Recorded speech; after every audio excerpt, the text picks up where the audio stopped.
Selamat datang ke Kudrat. Kita orang High Council kamu. Dan aku Kaha. Kapla.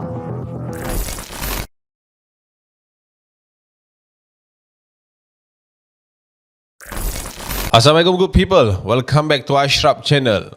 Sekarang tengah top kan, High Council, Kapla, Kaha. Tak ada benda lain kan? Siri original Astro yang tengah meletup sekarang.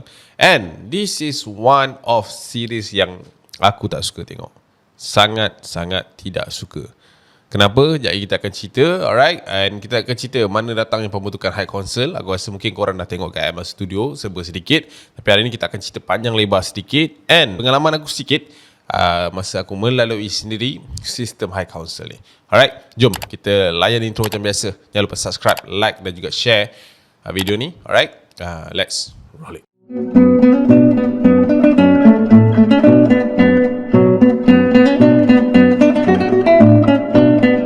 Okay, kalau nak cerita pasal High Council ni, kalau kita nampak daripada dalam series ni, dah jalan 5 episod kan, kebanyakannya dia akan highlightkan pasal pergaduhan, ragging, hierarki, senior, yang lemah, yang lembut dan sebagainya lah.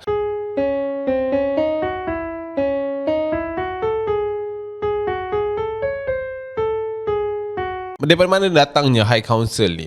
Setahu aku, sistem High Council ni datang daripada awal tahun 2000 dulu, di mana ada satu sekolah ni, waktu tu pengurus asrama dia dah berhenti untuk jadi warden dekat sekolah tersebut, dan dia menyerahkan sepenuh tugas untuk mengawasi pelajar, menjaga tindak tanduk pelajar ni kepada pengawas-pengawas yang bertugas. Tapi guys, kalau korang nak tahu, sebenarnya kalau dalam asrama ni, asrama lelaki lah khususnya kan, pengawas tak function sangat pun sebenarnya. Pengawas dia power dekat sekolah aja. Tapi bila habis waktu sekolah, bagi akulah pengawas ni dah tak ada power dah. Sama juga di mana pembentukan High Council ni terjadi di sebuah sekolah ni, di mana power seorang pengawas ni dah tak kuat dah ketika berada di asrama. Sampailah ada satu grup ni yang lebih orang kata apa, berpengaruh dari segi pengaruh nakal mereka, pengaruh fizikal, keupayaan mereka, fight dan sebagainya, dan membuatkan mereka ni satu organisasi yang digeruni oleh pelajar-pelajar, terutama pelajar junior, dan mereka membentuk sistem mereka sendiri, di mana adalah beberapa perkara-perkara yang perlu dibuat, tak perlu dibuat, perlu diikut, tak perlu diikut, sampai terwujudlah terma lesen di asrama. Dan lama kelamaan mereka terus membentuk satu organisasi yang dipanggil High Council untuk mereka memonopoli kehidupan di asrama. Dan yang paling orang kata apa, tak bestnya, pengawas-pengawas ni juga terpaksa mendengar kata-kata mereka, di mana dalam asrama ni mereka menjawat jawatan yang tidak rasmi, yang kononnya diorang ni king lah dekat sana.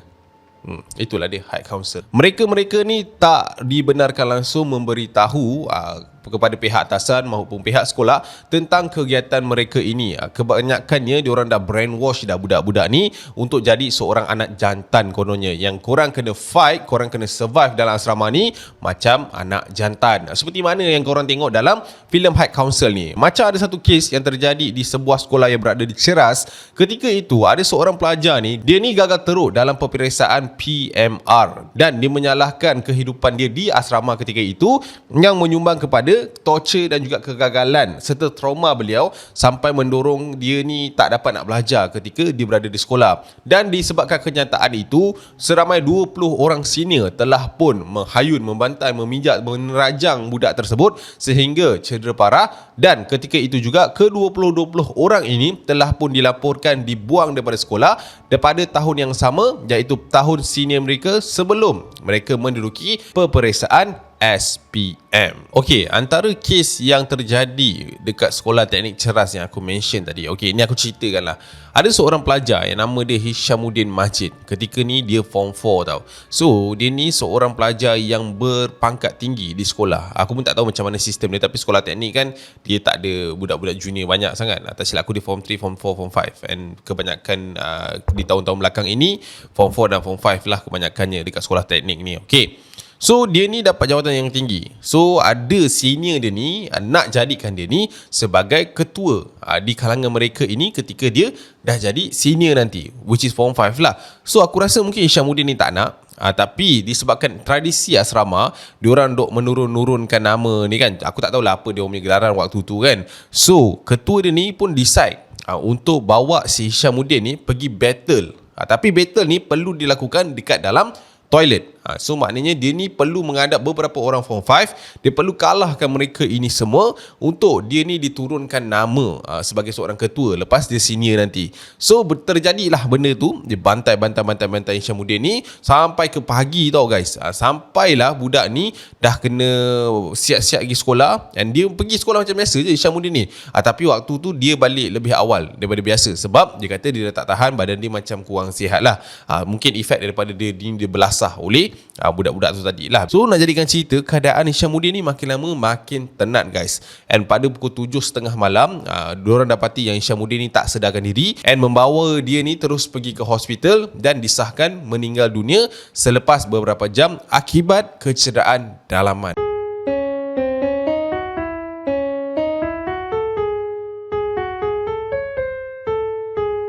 Aku percayalah ada beberapa manusia-manusia yang dekat asrama sekarang yang tengah jadi senior sekarang, mungkin diorang tengah berangan nak jadi KAHA.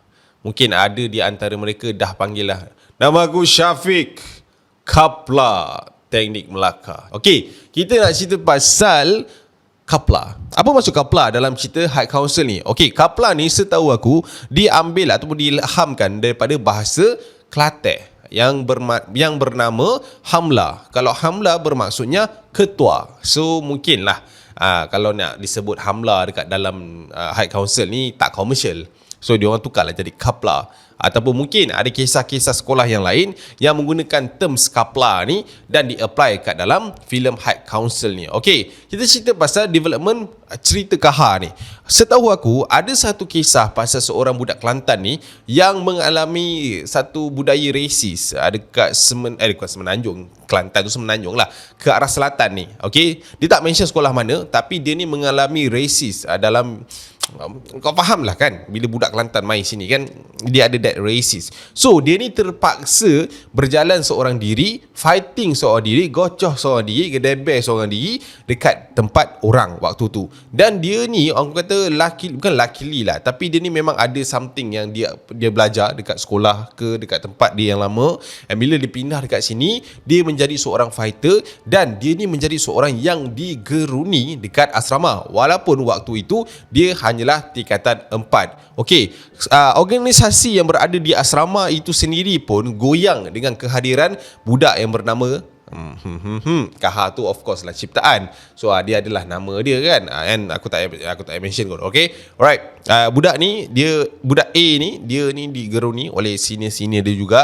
And sampailah satu ketika ni senior-senior dia ni settingkan perlawanan antara dia dan juga budak Kelantan ni tadi. So bila gocoh mati. Bukan kata kalah, mati.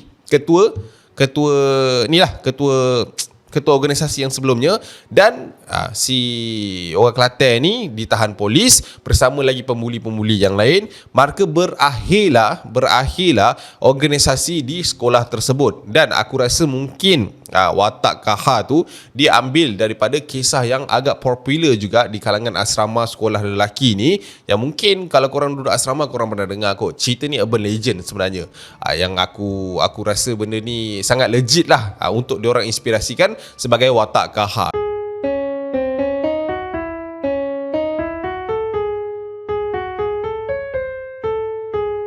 Aku nak sentuh juga satu watak ni, watak ayam yang dilakonkan oleh Naim Daniel.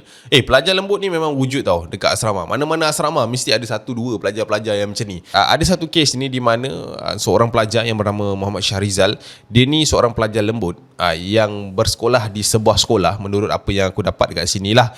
And dia ni mengalami satu trauma yang agak teruk. Dia ni pernah diinterview oleh satu berita ketika itu, dan dia kata dekat asrama tu dia pernah dibantai oleh 7 orang pelajar sekaligus dengan menggunakan kayu hoki, dipijak menggunakan spike spike boot orang kasut spike yang orang duk lari kita tajam bawah tu. Pernah dia juga dipijak menggunakan boot bola dan dipukul secara beramai-ramai. Dan diorang kata benda ini cuba diorang lakukan kepada si Mamat Syarizal ni adalah kerana untuk menjadikan dia ni seorang lelaki yang lebih jantan. Another one watak yang aku nak sentuh adalah watak Amir, yang mungkin belum lagi disentuh dalam mana-mana episod cara hidup dia, tapi aku sure benda ni ada dekat mana-mana asrama, terutamanya asrama lelaki. Sabun jatuh jangan kutip. Kau percaya tak ada kes rogol dekat asrama lelaki? Bila duduk asrama ni, budaya-budaya asrama macam pecah loka, fly, rumble, kenduri, kopok dan sebagainya. Macam-macam adalah benda lah ni. Fight one by one, settle dan sebagainya. Benda ni ada. Bagi aku benda ni tercipta ketika adanya hierarki kat dalam sekolah, di mana budaya memenangkan something lah. Aku pun tak tahu kenapa masa aku form 4 dulu aku takut sangat dengan budak-budak form 5 tu. Aku pun tak tahu kenapa aku tak boleh nak melawan dia orang kan. Kalau lawan pun lalah aku kena bantai ramai-ramai. So aku rasa benda tu agak, dan kelemahan sistem perguruan dan juga pengurusan untuk ambil tahu apa yang berlaku di asrama, ataupun mungkin mereka tahu tetapi mereka ambil inisiatif selagi tak mati, then okey lah. Faham tak benda tu? Dan tak payah terkejut lah kalau pengawas-pengawas pun sebenarnya bersekongkong sama dalam kes ini untuk kesejahteraan hidup masing-masing. So bila semua orang tutup mulut, nampaklah asrama tu harmoni macam tu. Okay, so aku rasa untuk filem High Council ni, kenapa aku cakap aku tak suka nak tengok, it's all about trauma. Yep. Mungkin kita tak dipukul sampai mati lah, tapi apa yang terjadi pada kita dekat asrama tu, mungkin kita akan hidup ataupun kita akan ingat sampai kita mati. Okay, aku nak cerita pasal kelemahan sistem perguruan sendiri pada waktu itu. Okay, aku bersekolah di sebuah sekolah. Aku bukan nak salahkan sekolah. Aku pun tak betul sangat pun kat sekolah. Aku merupakan batch pertama ketika college vocational ini diperkenalkan. Macam mana yang kau tengok dalam High Council, yang mana ada satu scene tu Naim Daniel dok terangkan daripada pagi sampailah ke malam, ada prep, ada tu semua. Itulah kita lalu sebenarnya. Di mana senior-senior kita treat kita orang ni macam hamba lah. Ada a few lah kan. Ada yang okey betul. Ada yang aku tak tahulah apa yang dalam kepala otak dia, macam setiap malam nak bantai budak, setiap malam nak cek pasal kan. Jalan pun macam ni, butang sampai atas tu. Macam ni jalan. Kan, bila lalu tu orang takut lah. Aku okey kalau nak mengajar kita ni sistem untuk menghormati kan, nak menghormati senior, kena bila lalu tu kena panggil, kena tegur dan sebagainya. Benda tu okey. Tapi for me lah, kalau sampai dah pukul anak orang tu, there's something wrong somewhere lah. Bagi aku apa yang terjadi dekat asrama bukan salah senior aku lah, tapi salahnya turun-temurun benda tu jadi. Dulu aku ada seorang guru. Bukan guru, aku tak panggil dia guru pun. Aku ada seorang orang tua yang ada dekat sekolah tu. Dia waktu tu dia ham. Kalau korang dekat sekolah, aku rasa dia dah pencen kot. Nama dia, aku rasa budak-budak college vocational ni cukup benci dengan dia. Cara kepimpinan dia adalah mengajar macam mana kita orang jadi Samseng. Kau faham tak maksud aku? Tak faham kan? Okey, contoh. Kau tahu kan, jadi seorang pelajar ni penat. Rutin kat asrama ni dah macam bodoh, tak boleh tidur. Dan bila kau jadi junior, and besok tu ada ceramah agama, of course budak-budak ni akan terlelap. Aku pernah nampak depan mata aku sendiri, budak tu terlelap macam ni. Dia boleh datang kat budak tu, pegang kepala budak tu, pergi kat lantai, pum, hentak. Ya, depan mata aku. Serius. Aku pernah nampak dia pijak kepala budak dekat depan budak yang lain masa roll call. Benda ni sekolah tak tahu. Benda ni tak ada orang report. Sebab waktu tu kita orang bodoh, sebab kita orang rasa dia adalah cikgu. So apa yang dia buat ni untuk ajar kita. Kepala, nak ajar apa tu? Aku tak faham lah kenapa ada seorang orang yang dipanggil dia guru, yang bertahun sekolah kat situ, tapi best lah kan. Ending dia tak best kat sekolah tu. Sebab kau bayangkan, dia rasa apa yang dia cakap tu betul, dia rasa apa yang dia buat tu betul. Aku antara pelajar yang dibuang sekolah ketika batch aku, disebabkan ada satu kes ni di mana seorang junior ni manipulate the statement untuk senior-senior yang dia tak suka ni kena buang. And kita orang tak diberi peluang untuk pertahankan diri langsung, sebabkan dia cakap macam dia ada dekat tempat tu. Dia memang Geram aku orang tua ni. Nasib baik aku tak jumpa dia lagi lah. Kalau tidak aku dah cakap terima kasih lah kat dia.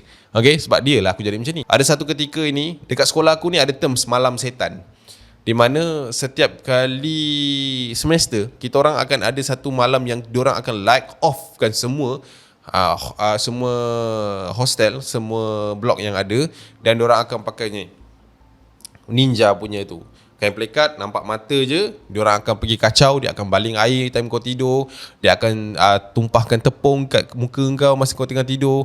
Dia macam tak tahulah kepala otaknya fikir apa kan, tapi pada diorang benda tu gurau, malam setan lah. And masa kalau kau tengah tidur, tiba-tiba dia akan datang, dia boleh terus pijak kau, pijak perut kau, tendang kaki kau, pijak telur kau. Benda-benda tu diorang akan buat. Serius. Benda ni kau dengar macam bodoh kan, tapi benda bodoh ni lah jadi kat asrama lelaki. Tapi aku tak tahulah asrama lain. Dan jadikan cerita tradisi malam setan ni berlalutan 3-4 tahun lepas aku keluar sekolah pun.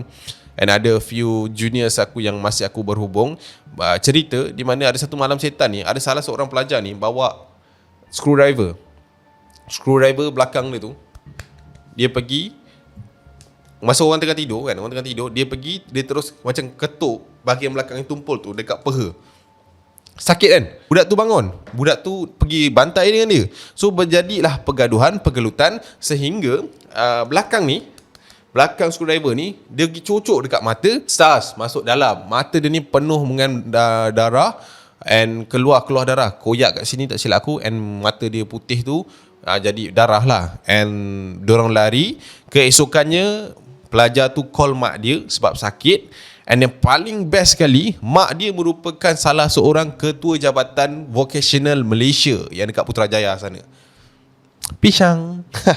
So bila benda tu jadi, di manakah warden, di manakah ketua pelajar, di manakah hal ehwal murid, dan di manakah warden yang bertugas? Semua dekat dalam circle ni dibuang daripada sekolah tersebut dan dipindahkan secara berasingan. Alhamdulillah lah, okey lah, korang sekarang baru-baru ni dah jumpa cikgu yang lebih baru, lebih bagus. Mungkin lah aku doakan yang baik-baik lah dekat sana. Itulah dia guys, sedikit sebanyak terms high council ni yang aku pernah lalu lah kan. Aku faham lah masuk ragging tu apa, tapi bila dah sampai tahap bully sampai mati tu, itu tak okey tu kan. So, aku harap cikgu-cikgu yang menonton video ini ataupun pelajar-pelajar yang masih lagi bersekolah di asrama, tolong buka mata, tolong buka telinga, tolong buka otak. 2023, kes bully tak habis-habis sampai sekarang. And aku harap korang juga ambil tindakan sesama korang. Sekolah ni adalah tempat kita menimba ilmu dan mencipta memori, bukan tempat untuk kita letak trauma kita yang kita kenang sampai mati. Aku harap korang ambil iktibar lah. All the name and school that I mention is the event from the past lah. Mungkin sekarang benda tu dah tak ada, and aku just sharing what I'm go through. That's all. Bye. I see you when I see you.